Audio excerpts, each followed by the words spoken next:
Assalamualaikum warahmatullahi wabarakatuh.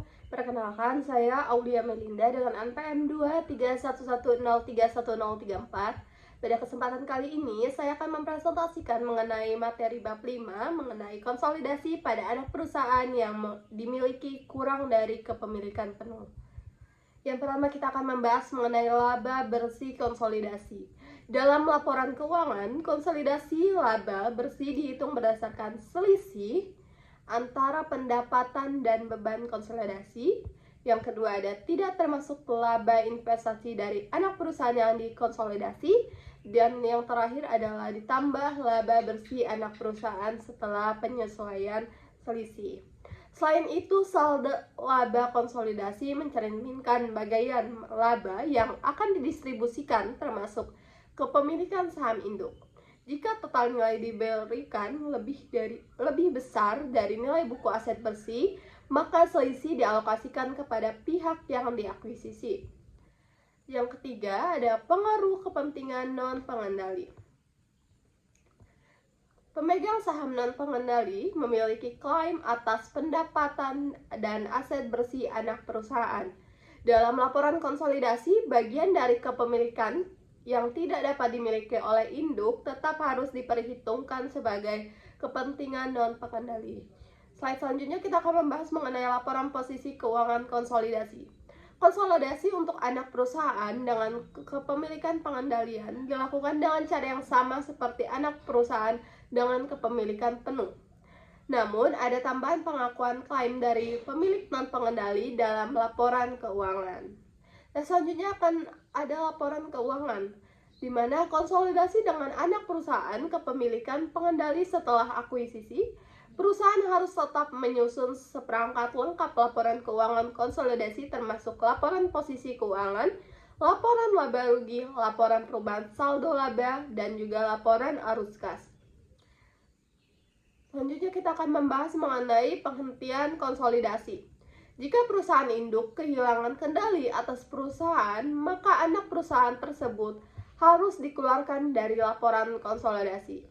Jika kepemilikan masih ada dalam bentuk kepentingan non-pengendali, maka 1. Dihitung keuntungan atau kerugian dari selisih antara hasil yang diterima dan selisih nilai wajar kepemilikan saham.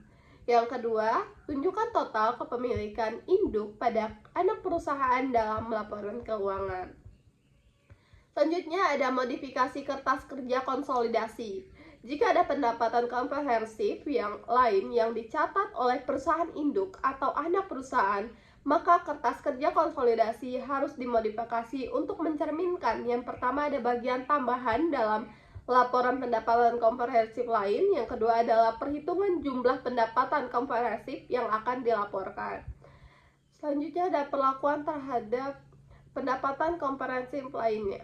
Pendapatan komprehensif lainnya mencakup seluruh pendapatan beban, keuntungan, dan kerugian yang tidak termasuk dalam laba bersih seperti perubahan nilai wajar aset, keuntungan atau kerugian dari selisih kurs.